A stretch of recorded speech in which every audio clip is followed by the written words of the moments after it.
Hey, welcome, Art 100 students. Couple answers to a couple questions. If you live outside of Marshall and are not at SMSU, yes, of course, you can look for art in your own area.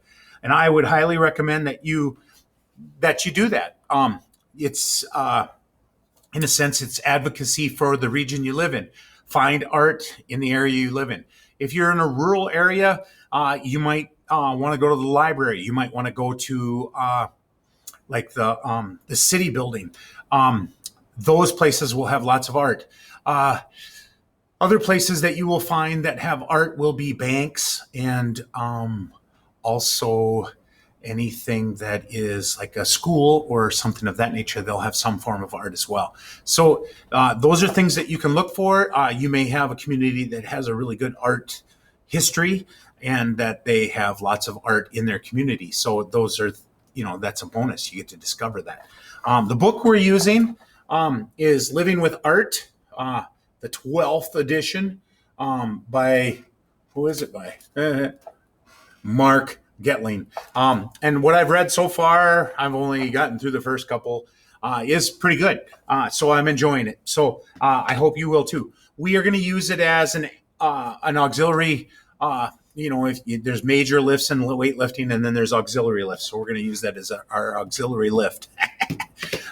Also, things that you might want to purchase. I'm going to have you do some art. So I would suggest you get a sketch pad. This is a version of a sketch pad. It has white acid-free paper within it. This is of a lightweight. It doesn't even say what weight paper this is, but this is very lightweight, which means it's very thin.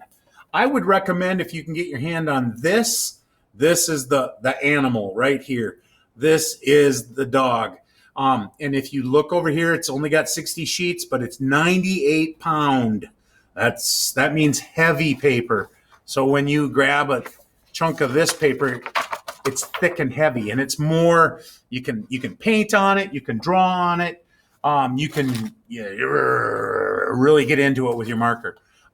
This paper though is not as thick, and like I said, you can hear the difference. It sounds like regular copy paper. They come in all sorts of ways. You'll see that there's ring binders. There's glue. I don't like the glue ones because eventually if you keep opening it up, they'll fall apart. Here's another small one. And this seems to be a big favorite amongst people, and it's got a heavier weight paper, and it's just black on the outside. And it's a good drawing notebook. So I recommend that you get one of those. The other thing you're going to need is you're going to need pencils. Now, if you go, upside down. If you go to SMSU in the bookstore, they have in their little art section, they have these for sale. If you've got a Hobby Lobby in town, a Michael's, or if you're just desperate, you can use a regular pencil. A number 2 pencil is what we call an HB. I've got an HB right here, and maybe it won't zoom in on it, but it says right there, HB. Ooh. And what it means is it's in the middle of hard and soft. Anything with a B is soft. Anything with an H is hard. So this is a 4B, and you can see it's much smaller because people have used it. But the lead is softer. If I make a mark, it'll rub onto my finger more. Or if I do with that doesn't show up as much. So you just need to have a pencil. I would have some form of eraser. I also recommend getting a marker or I like to draw with the Precise V7. It is a good drawing pen, and it works really well, and it draws really well. The other thing I recommend is that you get some method or form of way to make color. So I've got oil pastels here, and oil pastels are fun. You can buy a box like this for real cheap. So the whole thing with pencils and a marker costs you, it's like $12 for the paper.